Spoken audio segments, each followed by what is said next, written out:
Tudo bem? Professor Guilherme Tucci falando sobre periodização no treinamento esportivo. Esse é o 13º vídeo, falta só esse mais um para que a gente feche aí as discussões que eu programei para falar sobre esse assunto.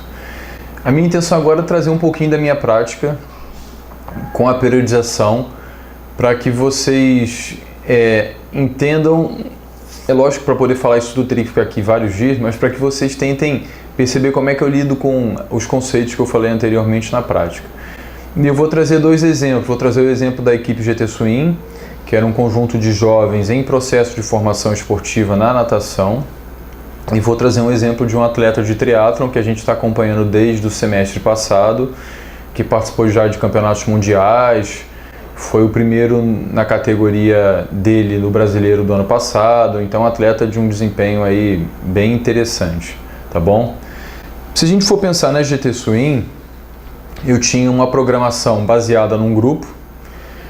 Esse grupo treinou por basicamente 6 ou 7 anos, alguns mais, outros um pouquinho menos, mas de uma maneira geral 6, 7 anos. E a minha preocupação com eles era o tempo inteiro pensar na formação do atleta. Então não tinha a intenção de, em 6 meses de treinamento, querer que eles fossem atletas olímpicos, até porque eu tinha certeza que isso não ia acontecer, nem aqui nem em lugar nenhum. Tá? Mas às vezes os professores esquecem disso, os treinadores esquecem disso e acabam passando o carro na frente dos bois. Então eu tinha muito claro para mim essa ordenação dos estímulos que eu tinha que oferecer ao longo dos anos de treinamento. Então tudo que eu oferecia para eles de treinamento eu quantificava, eu anotava.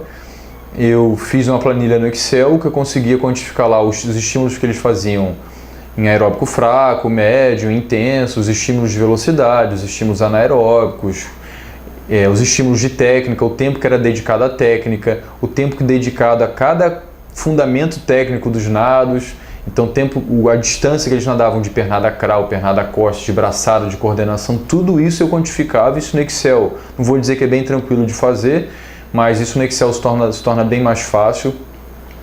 Isso foi importante para mim porque eu conseguia dosar o que precisava ser feito de um macrociclo para o outro, de um ano para o outro, e eu conseguia garantir essa evolução, que é o princípio da sobrecarga, ao longo de diversos macrociclos, ao longo dos diversos anos de treinamento que esses atletas tiveram conosco. Nós fazíamos, apesar do macrociclo ser montado para eles como um todo, né? Então não tinha um macrociclo que tinha 10 meses para um atleta e outro de 8 meses para outro atleta, porque isso não fazia sentido, porque eram atletas em formação. Mas a gente tornava os estímulos específicos a partir dos testes que a gente fazia. Então, a partir dos testes que eram feitos, a gente determinava a velocidade de nado que era específica para cada um deles. É muito comum a gente ver na natação os treinadores, oferecerem as séries de treinamento determinando o tempo de saída, né? Então, você tem que sair a cada 1 minuto, a cada 2, a cada 1:20. E como eu tinha atletas, como eu queria respeitar as características do atleta, eu determinava exatamente o tempo estimado que eles tinham que fazer cada uma das séries. E o tempo de recuperação entre as repetições poderia variar em função da característica do atleta. Qual era a minha intenção com isso? Tentar atingir realmente as necessidades dele. Era dada muita importância técnica, muita parte do treino era feita em função da necessidade técnica, porque, como eu falei, eram atletas em formações. Eu sempre tive dentro de mim a meta de que o atleta tem que saber nadar os 4 nados, tem que saber nadar um medley, e eu fazia com que eles repetissem isso nas competições. Então na competição eles nadavam aquilo que eles gostavam, aquilo que eles tinham mais afinidade, e também nadavam aquelas provas que eles não gostavam tanto, um 400 medley, um 400 livre. Isso é importante para a formação deles. Pô, Guilherme, mas eu sou treinador, trabalho com atletas de natação, de uma outra modalidade, é muito difícil fazê-los competir uma prova que eles não têm um bom desempenho. Como é que a gente conseguia isso? A partir dessa formação que a gente chamou de cognitivo ou de conceitual. Esse desenvolvimento dos atletas de entenderem o processo de treinamento, de entenderem que o desempenho ideal deveria ser na fase adulta. Pensando então nesse entendimento, quando eu propunha, eles podiam até não gostar da ideia, mas eles compreendiam e entendiam que isso era melhor para eles no futuro. Pô, Guilherme, mas eles não chegaram a nadar na fase adulta, não foram campeões brasileiros. Mas isso é outra discussão. Por quê? O processo de treinamento ele é muito mais complexo, tá certo? Então, essa é a ideia que eu tinha, respeitando a literatura, né? Enquanto cientista, enquanto professor, eu não poderia pensar diferente. E a duração de cada uma das antes disso, para esse grupo de atletas, eu utilizei basicamente o modelo de periodização tradicional. Só para um deles, que foi o Hugo, que conseguiu participar de competições mais fortes, que durante algumas etapas a gente fez o modelo de periodização em blocos. Mas a duração de cada uma das etapas, geral, específica, ela foi se modificando ao longo dos anos de programação, ao longo dos anos de treinamento. Por quê? No início, como a necessidade de preparação era muito grande, porque o nível de desempenho era ruim, a fase de preparação geral ela tinha que ser grande. O número de competições participadas era muito menores, porque a ênfase era no treinamento, a fase de preparação específica ela era pequena. Depois, a proporção entre essas fases foi diminuindo, a gente tinha um macrociclo que era quase anual, de 10 meses, depois a gente passou a ter macrociclos quase que semestrais, né, de 4, 5, 6 meses, alguns deles com período de transição entre os macrociclos, outros não necessariamente, isso dependia das competições que a gente participava. A participação em competições se tornou muito frequente, a gente tinha competições uma vez por mês, às vezes até duas, e vale destacar que são atletas que moram no interior do estado, então as competições a gente sempre tinha que viajar. É diferente, às vezes você mora numa capital que você pode participar com competições com muito mais frequência, o gasto financeiro é menor, o gasto de tempo é menor e tudo isso influencia a vida do atleta, tá bom? Então, para essas competições, como eles já tinham essa ideia conceitual, cognitiva de existirem diferentes tipos de competição, é lógico que o atleta quer ganhar, mas ele entendia que ele estava se sacrificando numa competição, participando sem a recuperação adequada em função do desempenho numa competição que vinha depois. E pessoal, sempre deu certo, tá bom? Eu acho que o desempenho que eles alcançaram foi muito bacana, é lógico que cada um alcançou o desempenho a partir de suas características, né? De tempo, de características motoras, características físicas, mas o desempenho melhorou muito e eles alcançaram níveis de desempenho que sinceramente eu nem achei que eles fossem alcançar.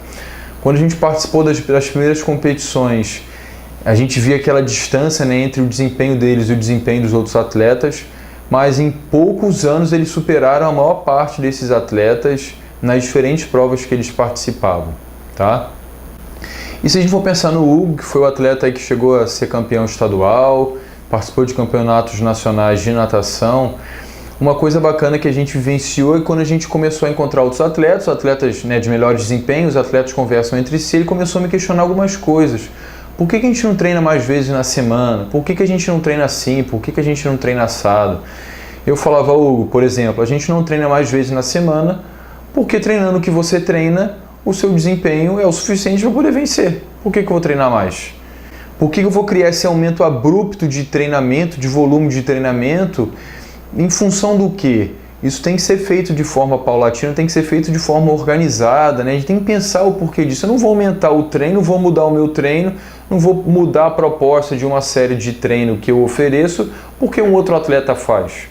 Tá? Então, o treino ele tinha um porquê, ele era pensado em função dos anos de treino que eu tenho com aquele atleta. Como a gente começava a temporada, como a gente terminava, o quanto que ele nadava de cada zona de intensidade, tudo isso era baseado nas características dele, ok?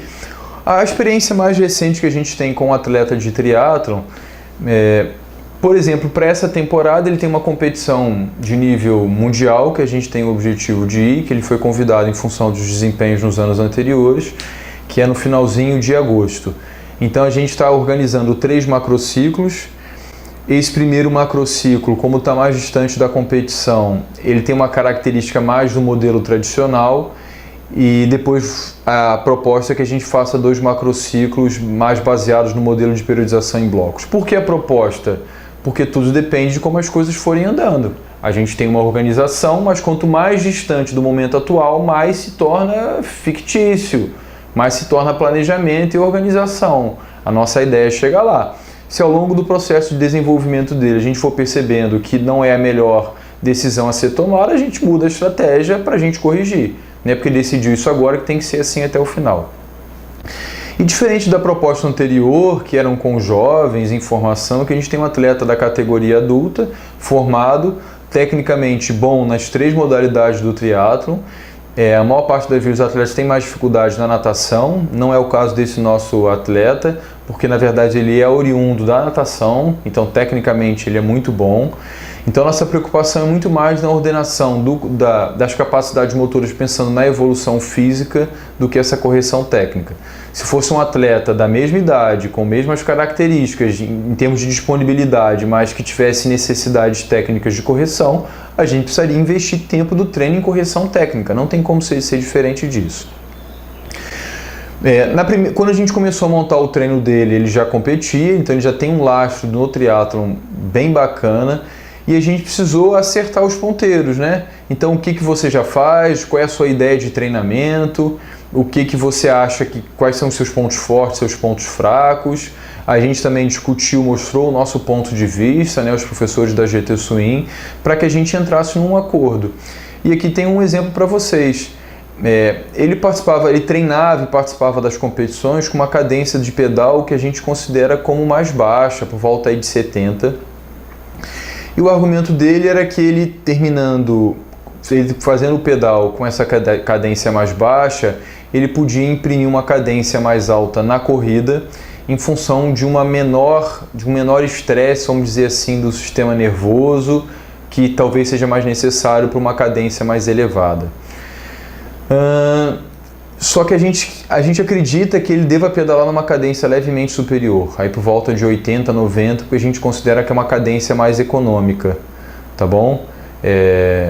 Então a gente no macrociclo anterior do ano passado, a gente foi criando uma evolução dessa cadência para poder chegar próximo do que a gente considera ideal, mas nesse macrociclo, por exemplo, a gente já começou com a cadência de 80 a 90 que a gente está tentando fazê-lo respeitar nos estímulos de treino. Uma outra coisa que a gente está fazendo em função dessa competição, que é só no final de agosto, é praticamente em setembro, é alterar um pouco da cadência de passada dele. A gente quer aumentar um pouco a cadência de passada, mas uma coisa que a gente tem que ter em mente é que eu não posso aumentar a cadência, não posso aumentar a frequência de passada e reduzir o comprimento da passada, porque senão eu vou diminuir a velocidade. Então a velocidade na corrida e na natação é a mesma coisa, ela tem um grau de dependência do comprimento e da frequência de passada.